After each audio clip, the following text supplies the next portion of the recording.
All around the world, marijuana is being decriminalized or even made legal. But is this really a good idea?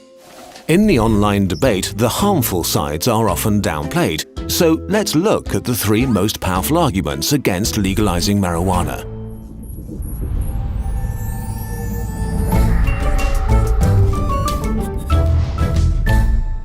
Argument number 1. In the last few decades, marijuana has been engineered to become much more potent. Today, marijuana is so potent that it's actually a strong drug that may cause psychosis. The main active ingredient of marijuana is THC, and there's strong evidence that THC is related to psychosis regardless of other risk factors. Marijuana also contains a substance called CBD that seems to counteract this effect. It's even being tested as a treatment against psychosis and anxiety. But because it doesn't make you high, growers have gradually decreased the amount of CBD in marijuana over the last few decades while increasing THC levels. Sample testing showed that THC levels have risen from around 4% in the 1990s to nearly 12% in 2014, shifting the ratio of THC to CBD from 1 to 14 in 1995 to about 1 to 80 in 2014. It's unclear how precise those tests were, however. Overall, recent findings suggest that the more marijuana you consume and the stronger it is, the higher your risk of developing psychosis. But how high is the risk of psychosis for the general population? A study from Britain found that while marijuana use has risen significantly between 1996 and 2005, the number of schizophrenia cases, a type of psychosis, remained stable. The risk of marijuana-induced psychosis remains the highest for people who already have a high risk of psychosis to begin with.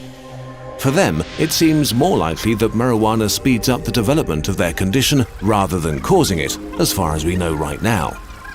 So the reasoning goes, if fewer people have access to marijuana, the lower the risk of marijuana-induced psychosis. But actually, you could argue that precisely because marijuana is illegal, more people will end up with psychosis. Prohibition makes illegal drugs stronger and more potent because this way you can ship more product in a smaller space and sell it at a greater profit. This is what happened during the prohibition of alcohol in the US, where hard liquor became the norm. And the same is happening with marijuana now. Imagine a world where liquor is the only alcohol available. You have the choice of either not drinking at all or getting much drunker than you would like to. This is the situation for many marijuana smokers today. People didn't stop drinking during Prohibition, and the numbers show that laws don't deter people from using marijuana. We can't make marijuana go away, but we can make it safer.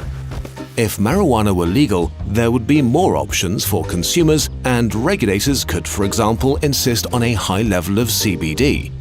Just like most people don't drink an after-work bottle of vodka, many people would gladly consume the after-work beer version of marijuana. Argument 2. Marijuana is a gateway drug. If it's legalized, there will be a spike in the use of much more dangerous drugs. A 2015 study found that about 45% of lifelong marijuana users took some other illegal drug at some point. Legalizing marijuana could reinforce this trend. As more young people try legal marijuana, they might end up trying harder drugs. But it turns out that the real gateway to drug use comes much earlier: cigarettes. One study showed that teens who started smoking before the age of 15 were 80% more likely to use illegal drugs than those who didn't. And a 2007 study found that teenagers between 12 and 17 who smoked were 3 times more likely to binge drink, 7 times more likely to have used drugs like heroin or cocaine, and were also 7 times more likely to resort to marijuana. But if that's the case, how could making more drugs legal stop the use of hard drugs? At first, it's important to acknowledge that people don't use drugs because they're legal or not. If you want to buy any drug, you'll always find someone happy to sell. The real question is, why do people develop an unhealthy relationship with drugs at all? Studies show that certain conditions make people especially vulnerable to drugs and addiction. A difficult childhood, early trauma, low social status, depression, even genetic factors. Which drug they get addicted to is more often than not a matter of chance.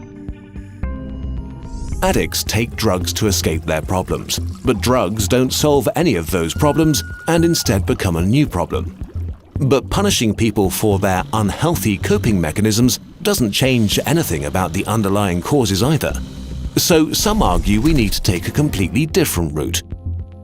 In 2001, Portugal had one of the worst drug problems in Europe, so it was desperate enough to try something radical. Possession and use of all illegal drugs was decriminalized.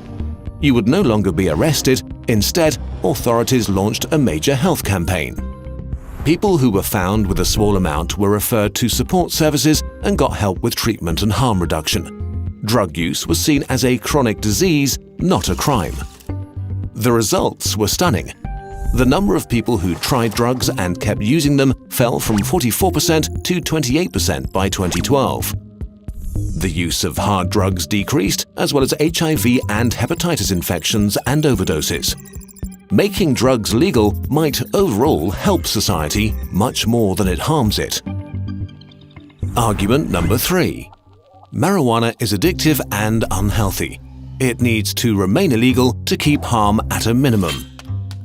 While marijuana addiction is more psychological than physical, it is still a real problem. The demand for treatment for marijuana addiction has more than doubled in the past decade alone. In total, about 10% of people who try marijuana will become addicted. This is also related to higher THC levels. A study released in 2017 tracked the potency of marijuana in Dutch coffee shops over a period of 16 years. For every 1% increase in THC, 60 more people entered treatment nationwide. In terms of negative health effects, some studies linked marijuana use to increased blood pressure and lung problems, while a 2016 study found that marijuana use was unrelated to physical health problems except for a higher risk of gum disease. Some studies showed that marijuana use alters teenagers' brains and decreases their intelligence, but when more recent studies took drinking and smoking into account, the results were inconclusive. Overall, research shows that taking any drugs while the brain is still in development is bad for you. But the truth is, we don't know yet how unhealthy marijuana is. We need more funding for research, which is hard to get while marijuana remains illegal. We can put what we know into perspective, though. 16% of people who consume alcohol become alcoholics, and 32% of people who try cigarettes become smokers. We know for sure alcohol affects your brain, destroys your liver and causes cancer, while tobacco clogs your arteries, destroys your lungs and also causes cancer. 3.3 million people die from alcohol abuse each year, while smoking kills more than 6 million people. Nobody is suggesting tobacco and alcohol are harmless just because they're legal. Also, nobody is seriously proposing to prohibit them, even though they are extremely dangerous. Legality is a way to exercise some control over them, especially when it comes to protecting young people.